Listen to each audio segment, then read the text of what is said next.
Welcome to the Homeschool Together podcast.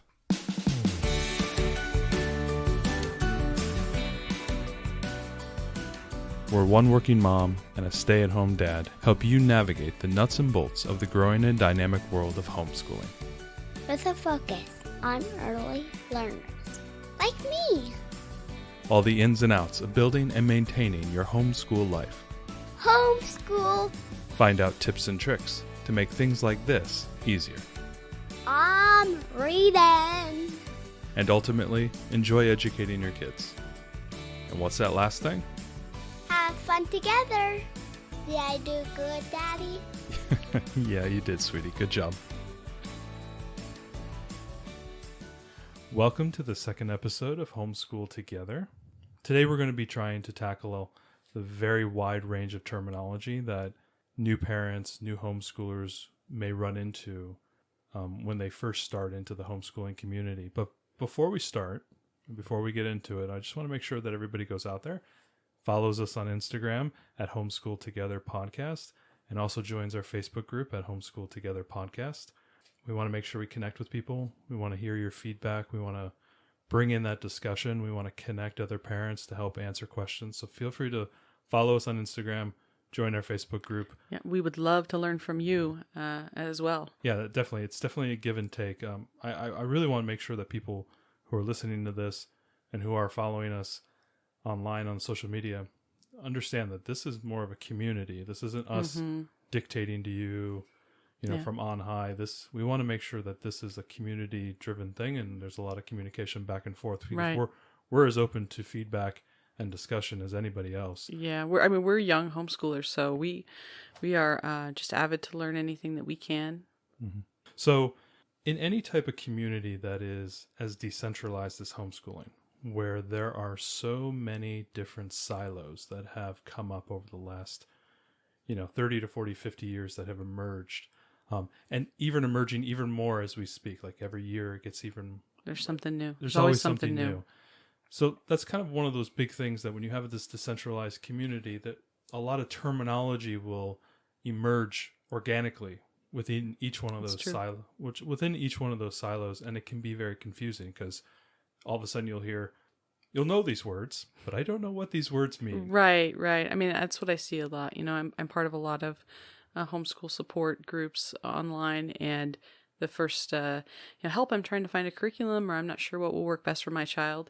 And the answers that come back of experiences from other homeschoolers oftentimes will contain acronyms and other language. And I hear a lot of, what does that mean? Wait, I don't exactly understand that. I kind of know what that word is, but what does it mean in homeschooling? So that's what we're going to try to do today, is just talk about some of the most common terms. We're just going to do a very broad covering. We do hope to do in-depth episodes on a few of these areas in the future. So and don't feel that you need to write everything down. This will be in the show notes on our website, and links to our website will be on our Facebook group and on our Instagram. So let's start going into the various methods. This is probably this is the entry level. Yeah, the entry level introduction on these methods.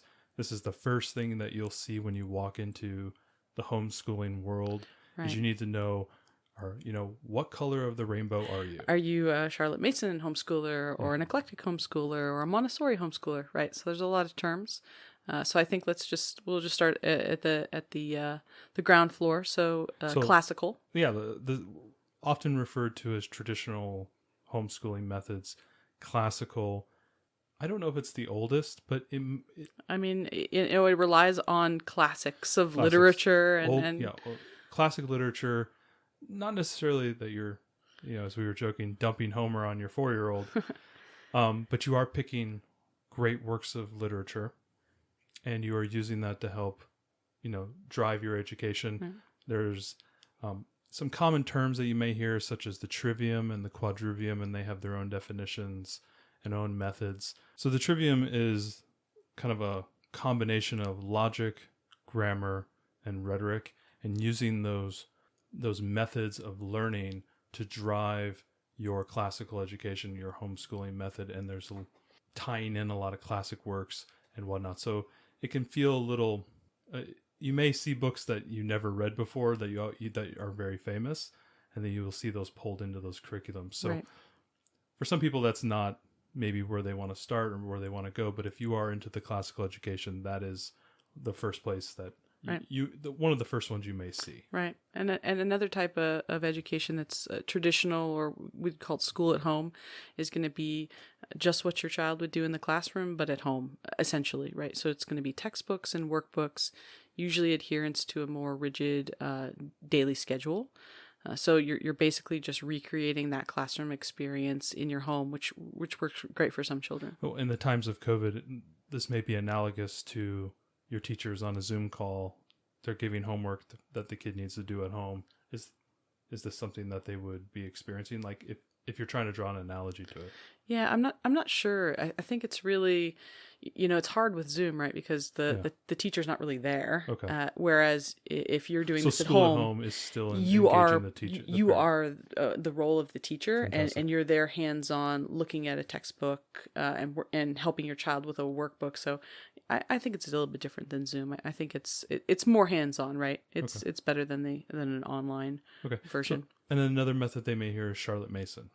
Right. So that's based on, it's a literature, what we would call a literature-based curriculum. So it also focuses on lit, but more what they would call living books. So it's going to be fiction and nonfiction that tell a story, and through that story, you're gonna learn some concepts. So I'm gonna learn about this time in history by reading some books by authors that lived at that time, or who wrote fiction set in that time. So that's kind of what it is. And that's the type of curriculum that we have used so far.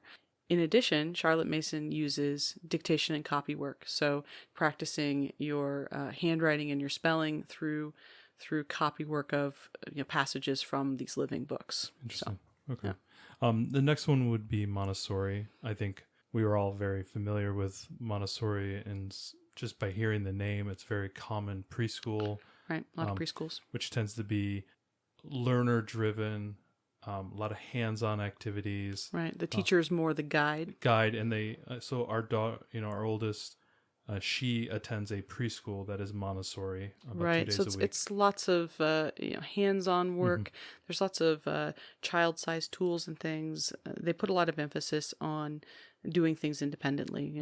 The kids learning to cut an apple independently. That was what she did right before the COVID shut it down. They were all, she had to come home, and her homework was to be able to slice apples with a little butter knife. So that kind of thing. And this type of learning fits well with our daughter.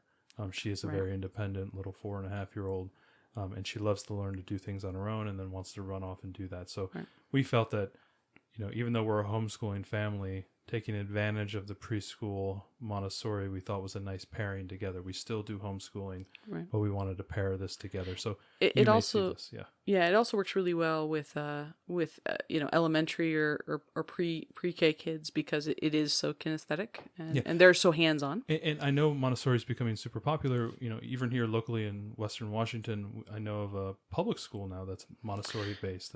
Which is Montessori really focused. interesting. So it is a growing, very popular method of learning. And you may find your learner fits well into that. Yeah, I've mostly seen it I haven't seen it go past elementary. So elementary and then, actually preschool. I've seen Montessori. So last one, Waldorf. Yeah, so Waldorf is another kind of a classical style, but it focuses on 3 developmental ages for your child, and learning within that rather than separating by the traditional subjects. It's more about learning to their developmental age. So just something interesting. We haven't done a lot of research into Waldorf, but it's an interesting concept. So those are kind of the classical traditional methods that most people will hear, but then there are some more unconventional, and some of them could be very confusing when you're coming from. Well, they can be very confusing when you're coming from a traditional, elementary school, middle school type of experience. They could be very foreign and sure. I mean, they're unconventional, and they tend to be, they tend to not have a lot of set rules. So that's why it can be a bit foreign. So, just the top of it, big one's unschooling. So yes. You go into it. So unschooling is a learner-led education method where you're using the intrinsic motivation of the child. classic example that I always like to say is, they're into dinosaurs. Every 4.5-year-old is into dinosaurs. See our child into dinosaurs. Yeah, for more information. Drawing dinosaurs today. When you're doing unschooling, you're trying to take that, that ability of that child to just do that deep dive and to just lock in on a subject, and to encourage them through you as a mentor to help pull out and suss out more of the subjects that would come along with normal schooling. So math, science, art, things of that nature, you can wrap that in within a certain subject. And things may move, things may shift, and it requires you to be adaptive. I think a lot of homeschoolers naturally do a little bit of this in being adaptive. We do. I think it's great to say that any of these methods don't have to be, the one-stop shop, right? We blend. I think we blend like 4 or 5 of these. We do, yeah. While we are using more of a Charlotte Mason type approach, we also are doing a little bit of this unschooling, right? Our daughter is really into dinosaurs right now. This is a good example because it's timely. So today she's doing dinosaur art. She made me read her a dinosaur book earlier. Matt's doing math with her, and he can count the dinosaurs. So we're taking something that she's interested in, and boy, you get a lot more mileage out of something that she's interested in than trying something that she's not. So, and especially with our daughter, if I'm pushing on something that maybe she's not that interested in at that moment, man, it's like good luck. It's like pushing on a string. It's just not going anywhere. But I find when she's into something, so this is what you may encounter. I know unschooling can be very terrifying for some parents who are more regular public How are they education. going to learn that math? How are they going to learn science if they're not motivated to do it? So, it's very scary. There's a lot of great support out there for unschooling, and we'll do a show on unschooling and give some support links and things. So if it's something that interests you, and I think, as you said, everyone does a little bit of it. And I think we have a nice link in the show notes as well. For unschooling specifically. So yeah, we'll include that. Absolutely. So then we have a little bit, there's some eclectic things, some weird things. I think some on the vanguard of things, and the first one that we have incorporated within our education is Gameschooling. Yeah, we you better know about it now. I guess we have a love affair, or I think it's probably more me than you, but all of us, we love games in this house. Card games, board games, anytime a game. We have adult game nights. We're game people. So yeah, and this is becoming more popular now that there's kind of I would say there's kind of a blossoming and kind of a resurgence of the interest around board games. Right. If you haven't found a board game that you like, contact us, because there's just so much great stuff out there. This is not Monopoly. On Instagram and our Facebook group page. Because my wife would love to talk games with you. Oh my gosh, I love games. So one of the things about Gameschooling is that these folks, My Little Poppies, we'll link to her in the show notes as well. They have just so many great suggestions. They use games as a tool to help engage their learners and teach different subjects. So they're going to do a game about racing around the U.S. to teach geography. And they're going to do, obviously, the games that teach math and reading are endless, but also science concepts and art and history, anything you can imagine.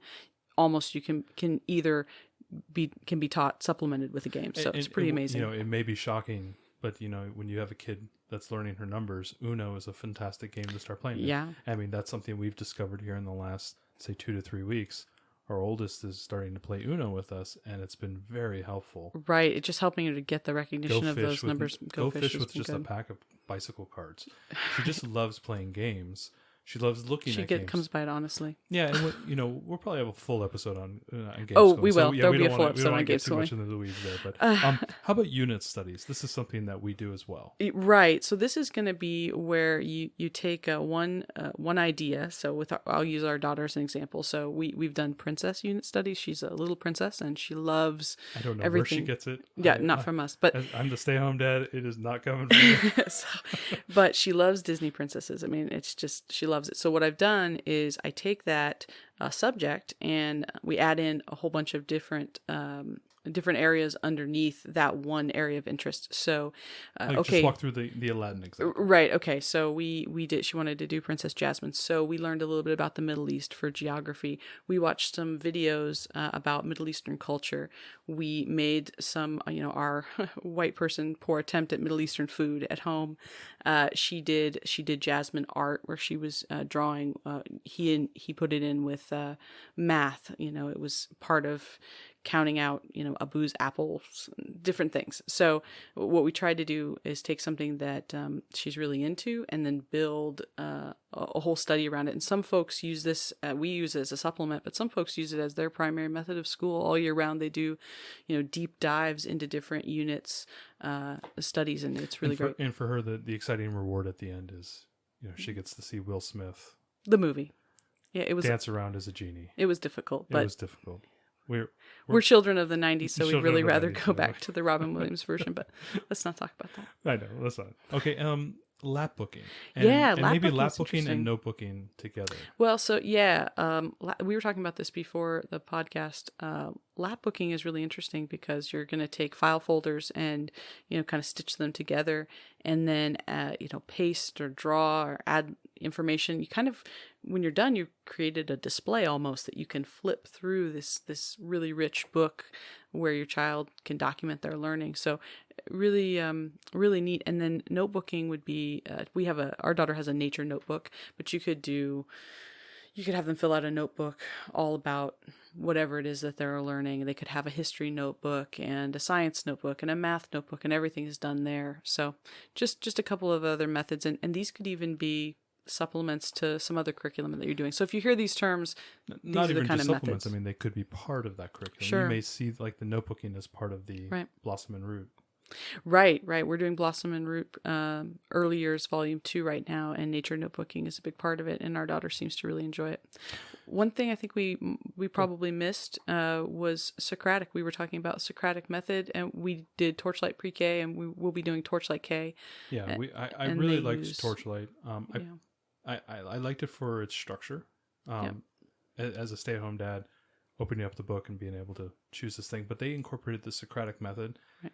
And this has been something that I have incorporated a lot with our oldest, even before we started doing homeschooling, which is this method of questioning, pulling out information, asking, and leading the child towards discovering information. I think is an incredible way for you to communicate with your kid the educational terms and the educational topics and ideas that you're trying to get across to them.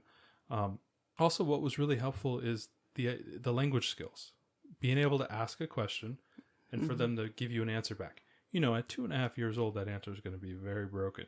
But at 3.5, 4 years old, I noticed that having these conversations and these discussions were really helpful, not only for her to learn, but for me to help gauge where she is on the topic. Right. So we have this open communication. I'm able to ask her, I can see it on her face that she doesn't understand something, and I can then pull out through a question and answer what she's uncomfortable with, what she's uncertain about. Maybe she just doesn't even want to do the topic right now. Yeah, but it's great. It's really taught her to articulate her thoughts and feelings. So anyway, just want to make sure we put that in. Use your words. Use your words. That's right. We always say that to her. Yeah, we always say that to her.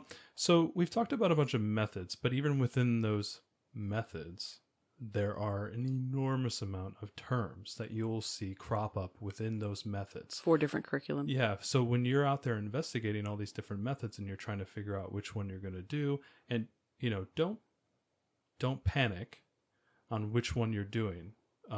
You can always change. Always. A lot of these curriculums, some of the curriculums are expensive, but some are not. Like Torchlight was what, $60, $70? No, I think it was $45. It's $45. So it was a good investment. If you don't like it, you can move on. So don't get too scared about making a decision. You can always adapt and change, especially if your young learner isn't really, connecting with the method. You can always try something else, or you can adapt and change. And adapting and changing, again, I think we'll harp on this all the time, is the cornerstone of homeschooling. Yeah, I mean, best laid plans, right? We think something's really going to work, and then it doesn't. We'll have a whole episode about ideas about that. But just so you know, talking about all these different methods and the curriculum options that you'll have within each once you research and figure out what you think will work best for your child and yourself.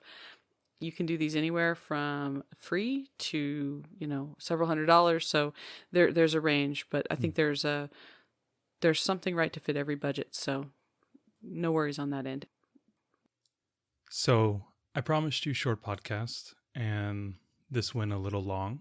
What we're going to do is break this into 2 parts, this being part 1, and we'll follow up with a part 2 in the next podcast. We do encourage everyone to follow us on our Facebook group, Homeschool Together Podcast, and also follow us on Instagram at Homeschool Together Podcast, and share any insights or ideas you may have. Check out the website for all the show notes for today and all the links, and I think we're going to provide a bunch of links of things that we talked about today. But right now is our favorite closing segment we like to do with every podcast.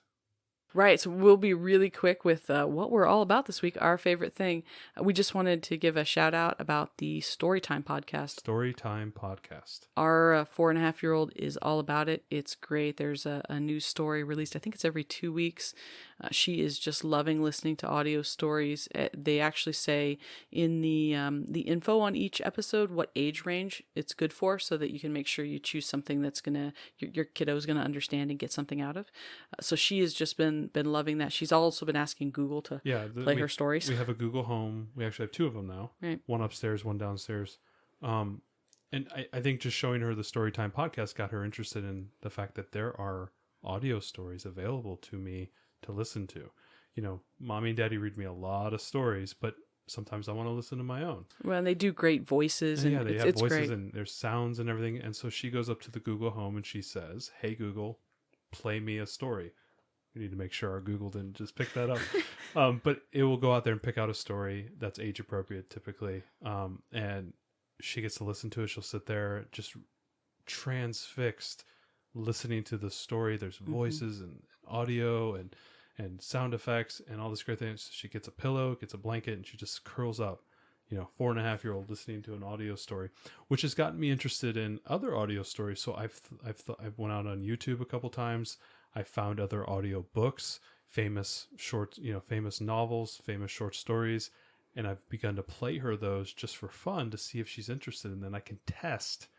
I can test to see if she's picking up this more complex language. And I think it's a good way to kind of, as a stretch goal, as a stretch learning, to be able to pull her up a little bit in her reading, her listening comprehension, which may also help pull her up in her other subjects. So I'm kind of toying with this, but this really, the idea of the audio stories has been just a fantastic thing for her. Storytime is a British podcast too, so it's going to use some language that we wouldn't typically use in our home. So she's learning some new vocabulary. So we would love to hear about your child's favorite audio stories. All right, I think that's a wrap. We'll see you in part 2 of the next episode. Thanks so much for joining us today and making us a part of your homeschool journey. Please engage with us on social media.